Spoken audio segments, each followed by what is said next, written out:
మొదలైందో మనం అర్థం చేసుకోవచ్చు. మరి ముఖ్యంగా అక్కడ ఆ పొలిటీషియన్స్ ని చంపేయండి, వాళ్ళ వల్లే మాకు దరిద్రం, వాళ్ళ వల్లే మేము బాధపడుతున్నాం, వాళ్ళ వల్లే ఇంతటి దుర్మార్గమైన పాలన మాకుంది, మరి ముఖ్యంగా చేతకాని వాడైపోయాడు మా ప్రధానమంత్రి అంటూ కూడా పాకిస్తాన్ మంత్రులు పాకిస్తాన్కి సంబంధించిన నేతలే చెప్తున్నట్టు అర్థం చేసుకోవచ్చు. ఈ నేపథ్యంలో పాకిస్తాన్లో ఇది నేనంటున్న మాట కాదు, వాళ్ళందరూ వాళ్ళంటున్న మాట. ఒక్కసారి పాకిస్తాన్ వాసులు ఏమంటున్నారు, వాళ్ళ ప్రభుత్వం గురించి, వాళ్ళ దేశం గురించి ఎంత గొప్పగా సోషల్ మీడియాలో చెప్తున్నారు, మీరే చూడండి. इंडिया वालों एक काम करो, सबसे पहले तो हमारे ये किस किस्म के पॉलिटिशियंस हैं, इनके घरों में ड्रोन्स मारो, पाकिस्तानी अवाम आपको सल्यूट करेगी. खाजा साहब भी CNN में जाके इंटरनेशनल बेइज्जती करवा रहे हैं, डिफेंस मिनिस्टर होके कह रहे हैं हमारी सोशल मीडिया पे देख लें आप, हमारे छोड़े उनके सोशल मीडिया पे देख लें, हमने उनके जहाज गिरा दिए हैं. पूरी दुनिया राफेल की कंपनी, जो कंपनी है जिसके राफेल तैयारे हैं, वो कह रहे हैं, इंडिया कह रहा है. आप डिफेंस मिनिस्टर, आप इंटरनेशनल जाके जलील हो रहे हैं जी सोशल मीडिया पे. Social media, Wikipedia, internet is not a source of information. अगर आपको लगता है कि आपका source of information social media होगा तो फिर तो पीका एक्ट सबसे पहले आप पे लगना चाहिए. और दूसरा, क्या कसम से कल तक हम इतना जश्न मना रहे थे, हमने उनके तैयारे गिरा दिए, ये कर दिया, वो कर दिया, और ड्रोन घर में घुस के आके उन्होंने मार दिया. इधर से हमारी आवाजें ही नहीं निकल रही. भाई हमारी फोर्स तो लड़ी रही है, वो तो ड्रोन उनके फेंक ही रही है. पॉलिटिकल लीडरशिप ने फैसला लेना होता है. हमारी पॉलिटिकल लीडरशिप, राणा सनाउल्लाह साहब कह रहे हैं हमने उनके गिरा तो दिए जहाज, अब हम उससे क्या बदला लें, हमने तो ले लिया ना, हमने जो कर दिया, अब जब वो करेगा तो फिर देखी जाएगी. कर दिया उन्होंने. आ गए आपके वो लाहौर तक, कहा जा रहा था जी लाहौर तक नहीं आएंगे, पिंडी, लाहौर, कराची, हर जगह उन्होंने अटैक कर छोड़ा है, चाहे ड्रोन से ही किया. भाई who the hell are they, वो कैसे ड्रोन से भी अटैक कर सकते हैं? वो नहीं अटैक कर सकते क्योंकि हम एक आजाद मुल्क हैं. अगर हम आजाद नहीं है तो फिर तो हम फलस्तीन हुए. यही कर रहे हैं, लानत है भाई. हम आजादी, हमारी आजादी पे भी लानत है कि हम तो फिर आजाद ना हुए कि हमने फिर हर किसी को कहना अच्छा जी आए जी हमारे सर पे जूतियां मारे और चलते जाएं.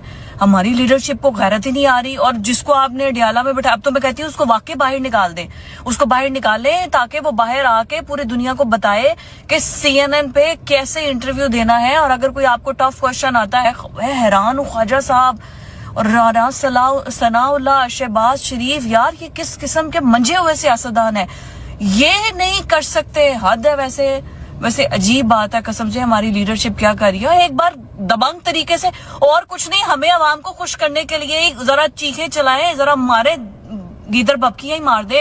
हम तो खुश हों कि उनके मीडिया में भी चले कि हाँ जी वहां के प्रधानमंत्री ने ये कह दिया. రైట్, అది వాళ్ళ ఆగ్రహం వాళ్ళ మాటల్లో కట్టలు తెంచుకుంటోంది. వాళ్ళు ఏమంటున్నారు, ఒక్కొక్క డ్రోన్ని మా రాజకీయ నాయకుల ఇళ్లలోకి పేల్చిపడేయండి ఫస్ట్, ఆ తర్వాత చూద్దామంటున్నారు. ఇంకా ఏమంటున్నారంటే, ఇటు ఖ్వాజా ఆసిఫ్ పాకిస్తాన్ రక్షణ శాఖ మంత్రి, నువ్వు నిజంగా రక్షణ శాఖ మంత్రి అయినా మరి ముఖ్యంగా ఇంటర్నేషనల్ ప్లాట్ఫామ్కి వెళ్ళి ఏం మాట్లాడుతున్నావు, నీ సోర్స్ ఆఫ్ ఇన్ఫర్మేషన్ సోషల్ మీడియానా, సిగ్గులేదా అంటూ వాళ్ళు ఇక్కడ ప్రశ్నిస్తున్నారు. ఇంకా ఏమంటున్నారంటే, మన ఇళ్లలోకి వచ్చి వాళ్ళు దాడులు చేస్తూ ఉంటే, భారత్ను ఉద్దేశించి అంటుందన్నమాట అమ్మాయి, ఇళ్లల్లోకి వచ్చి భారత్ డ్రోన్లతో దాడి చేస్తూ ఉంటే మీరేమైపోయారు, మీరంతా ఎక్కడికి పోయారంతా, మన రక్షణ వ్యవస్థ ఏమైపోయింది అంటూ పాకిస్తాన్ పౌరులే పాకిస్తాన్ను ప్రశ్నిస్తున్నారు, నిలదీస్తున్నారు. ఇటు పొలిటికల్ వాళ్ళంతా ఏమైపోయారు, రాజకీయ నాయకులంతా, రాజకీయ నేతలంతా ఏమైపోయారు, ఎందుకు మాట్లాడటం లేదు, ఏమంటే వాళ్ళ విమానాలని పేల్చేస్తా, వాళ్ళ డ్రోన్లని పేల్చేస్తా ఉంటున్నారు, మాట్లాడితే వాళ్ళు దాడి చేస్తున్నది మళ్ళీ దాడి చేసి చెప్తా ఉంటున్నారు, అంతేగాని కాంక్రీట్గా ఎందుకు అడుగులు వేయలేకపోతున్నారు అంటూ ప్రశ్నిస్తున్నారు. ఇంకా ఏమంటున్నారో తెలుసా, మన లాహోర్లోకి వచ్చారు, రావల్పిండిలోకి వచ్చారు, కరాచీలోకి వచ్చారు, ఎంత చేస్తున్నా ఎందుకు చూస్తూ ఊరుకుంటున్నారు, ఎందుకు వాళ్ళ ప్రధాని మాట్లాడుతున్నాడు గట్టిగా కానీ మన ప్రధాని ఏడి ఎందుకు మాట్లాడటం లేదు. ఇలాంటప్పుడు బయటకు వచ్చి మాట్లాడినప్పుడు వీళ్ళు రాజకీయాల్లో ఉంటే ఎంత, ఊడితే ఎంత, ప్రభుత్వం మారిపోండి, గద్దె దిగిపోండి, వేరే వాడికి ఇచ్చేయండి, కనీసం వాళ్ళేమైనా చేసే ప్రయత్నం చేస్తారేమో అంటూ కూడా ప్రశ్నల వర్షాన్ని, దాంతోపాటు మరికొన్ని క్వశ్చన్స్ని రైజ్ చేస్తోంది ఆ అమ్మాయి. ఈ నేపథ్యంలో పాకిస్తాన్లో ప్రస్తుతం ఎటువంటి అస్థిరత ఉంది, అక్కడ ప్రజలు ఎటువంటి తిరుగుబాటు వస్తోంది, ఆ తిరుగుబాటు ఎక్కడికి దారితీసే అవకాశం ఉంది, తెలుసుకునే ప్రయత్నం చేద్దాం. మా ప్రతినిధి కృష్ణమోహన్ అప్డేట్స్ అందించేందుకు సిద్ధంగా ఉన్నారు. కృష్ణమోహన్, ఇటు మారుతున్న పరిణామాలు చూస్తున్నాం, పాకిస్తాన్ పౌరుల్లో ఇప్పుడు తిరుగుబాటు ప్రారంభమైంది, అక్కడ అస్థిరతను వాళ్లే వెలగక్కుతున్నారు, ఎటువంటి పరిణామాలు చోటు చేసుకునే అవకాశం ఉంది పాకిస్తాన్లో?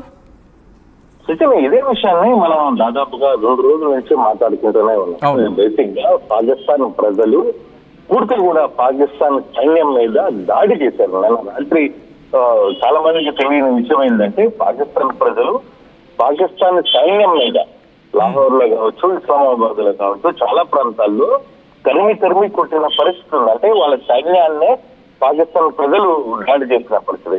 ఈ అమ్మాయి మాట్లాడేది జనరల్ ఇష్యూ. అదే నేనే దాన్ని పెద్ద సీరియస్ గా తీసుకోదలుచుకోవాలి. ఎందుకంటే ఇట్లాంటి వాళ్ళు చాలా మంది మాట్లాడారు. అక్కడ పాకిస్తాన్ సైన్యాన్నే పాకిస్తాన్ ప్రజలు తరిమి కొడుతున్నారు అని అంటే దాని అర్థం ఆ సీరియస్నెస్ అర్థం చేసుకోవాలి. అసలు సీరియస్ గా పబ్లిక్ లో కావచ్చు, లేకపోతే పాకిస్తాన్ ప్రజల్లో ఎంత పాకిస్తాన్ సైన్యం మీద ఎంత వ్యతిరేకత ఉంది, అక్కడ ఉగ్రవాద వ్యవస్థ మీద వాళ్ళకి ఎంత వ్యతిరేకత ఉంది అనేది అఫ్కోర్స్ మేబీ వాళ్ళు పాకిస్తాన్ ని ప్రేమించచ్చు. ఖచ్చితంగా ఎవడైనా ఏ దేశాన్నైనా ప్రేమించే పరిస్థితి ఉంటుంది. కానీ పూర్తిగా కూడా నిజంగా నేను రక్షణ శాఖ మంత్రి ఆ సీనియర్ ఇంటర్వ్యూలు చేసిన మాటలు నాకు మీరు దాడులు చేశారు, మీరు ఫ్లైట్లు 4 కూల్చాం, మీ దగ్గర ఎవిడెన్స్ ఉందా? కృష్ణమోహన్, మీరు ఆ మాట నాకు ఇంట్రెస్టింగ్ మాట గుర్తొచ్చింది. ఈ సదరు రక్షణ శాఖ మంత్రి సో కాల్డ్ డిఫెన్స్ మినిస్టర్ వాళ్ళ పార్లమెంట్ లో వాళ్ళ చట్టసభలో ఏమంటున్నాడో తెలుసా?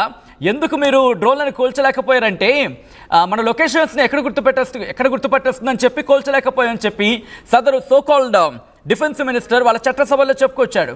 ఎంత హాస్యాస్పదం ఇది.